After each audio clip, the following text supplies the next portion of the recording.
হাওড়া ডোমচুরের নিবিড়া এলাকায় স্থানীয় গ্রামের মাঠে দুয়ারে সরকার ক্যাম্প চলাকালীন সময়ে দুই ক্লাবের মধ্যে গন্ডগোল। মাঠে খেলা না চালাতে দেওয়ায় সেখানে দুই ক্লাবের সদস্যদের মধ্যে ঝামেলা শুরু হয়ে যায়। ঝামেলার আজ পরে দুয়ারে সরকার ক্যাম্প। এই ঘটনার খবর পেয়ে ডোমচুর থানার পুলিশ ঘটনাস্থলে পৌঁছায়, লাঠি উঁচিয়ে তাড়া করে। পরিস্থিতি নিয়ন্ত্রণে আনতে নামানো হয় র্যাব। কাজ নেই, তারা এখানে এখন ফাঁকা করে দিন।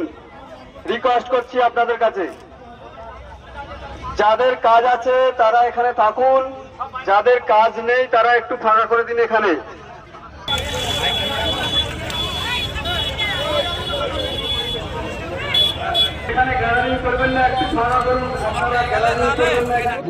নতুন প্রকল্প এখন মানে বলতে এখন তো সেরকম কিছু নতুন প্রকল্পের মধ্যে কিছু নেই। মানবিক, আপনার লক্ষ্মীর ভাণ্ডার, স্বাস্থ্যসাথী, সবগুলি যেসব প্রকল্পগুলো সেই সব প্রকল্পগুলি কাজ হচ্ছে। নতুন প্রকল্প এখনো পর্যন্ত আসেনি, যেগুলো সেগুলি হচ্ছে। সাধারণ মানুষের ব্যাপক সাড়া পাওয়া যাচ্ছে। মানে আমাদের অলরেডি কাজ 90% হয়ে গেছে।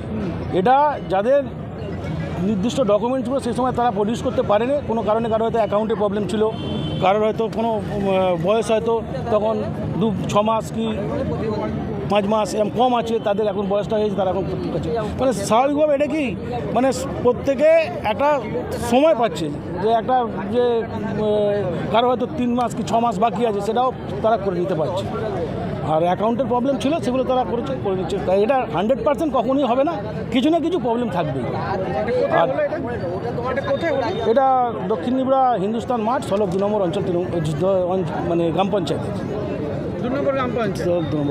আপনার নাম? আমার নাম বিকাশ নস্কর, আমি উপপ্রধান সলভ 2 নম্বর উপপ্রধান সলভ 2 নম্বর গ্রাম পঞ্চায়েত। দেখুন, এখানে যেটা দেখলাম আমি, সাধারণ মানুষ সবাই আছে ক্যাম্পে, ছেলেরা বা আবারও সবাই ফর্ম ফিল আপ করছে। এখানে কোনো ঝামেলা নেই। ইদানিং আমি দেখেছি, এখানে দেখেছি এর আগে একটা খেলা ছিল, খেলা নিয়ে ওদের কোনো একটা সমস্যা ছিল। তারা ওই দিক থেকে বাইরে থেকে ঝামেলা করতে করতে মাঠে ঢুকে পড়েছিল। তাদেরকে আমরা বলতে প্রশাসন এসে তারা বাইরে চলে গেছে। এখানে কোনো রকম দুয়ারে সরকারে কোনো রকম বিশৃঙ্খলা বা কোনো রকম ঝামেলা হয়নি, কোনো রকম সমস্যা নেই।